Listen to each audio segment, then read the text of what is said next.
Josh Darrow, Larry Bluestein. This is it. AutoNation Gridiron Report. Up here. Scholar Athlete. Big time. $1,000 Dade, $1,000 Broward. Each and every month till we get to the end of the year.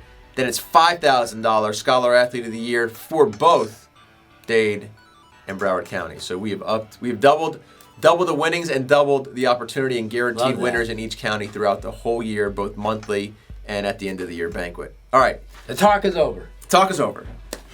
Biggest game on the calendar this week, American Heritage, Plantation, and Miami-Jackson. How do you size that one up? Well, first of all, you go into this game and be on both sides and think what they're both thinking.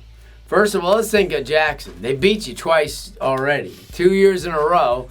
Everybody's talking about all these players and the Isaiah McKenzie's and the Carter Jacobs and all these guys, just in the same fashion they were talking about Sony Michel and Tyler Cogswell and all these kids last year.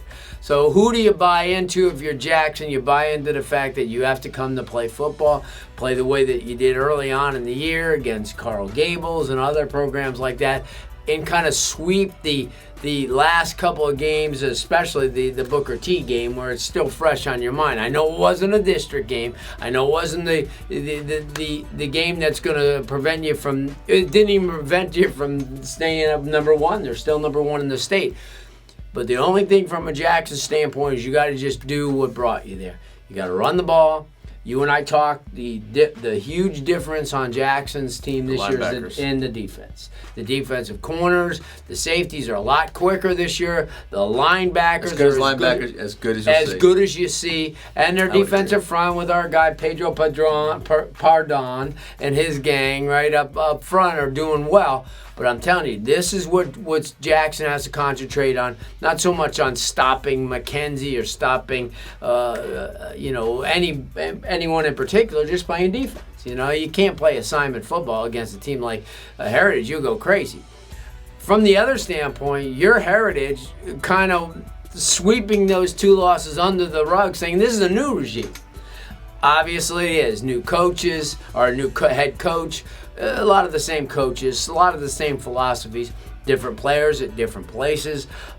This is a team that gets you with the big play. We watched them against Central. They didn't sustain many drives, but they hit you with the big ones. And against Chaminade, they were kind of down a little bit. This is a team that's kind of tough to figure out.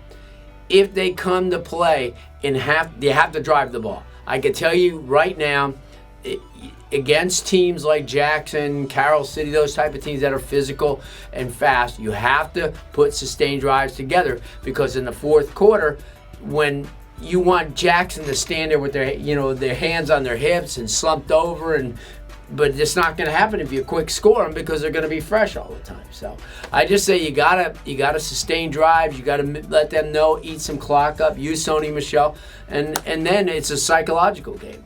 Jackson feels, hey, who are you? And you're feeling, hey, we're the new kid on town, so it's gonna be a good one. And Cardinal Gibbons just be waiting. Well, reluctant warrior, because Cardinal Gibbons rather, their fun time ends, with the non-district season, and their fun begins because it's boom, boom, boom right in a row. 3 teams, 2 spots. Yeah, exactly. And it starts with American Heritage and Miami-Jackson. Should be interesting. For Larry Bluestein, for AutoNation, for myself, it's been a pleasure talking to you today on the AutoNation Gridiron Report here on SouthFloridaHighSchoolSports.com.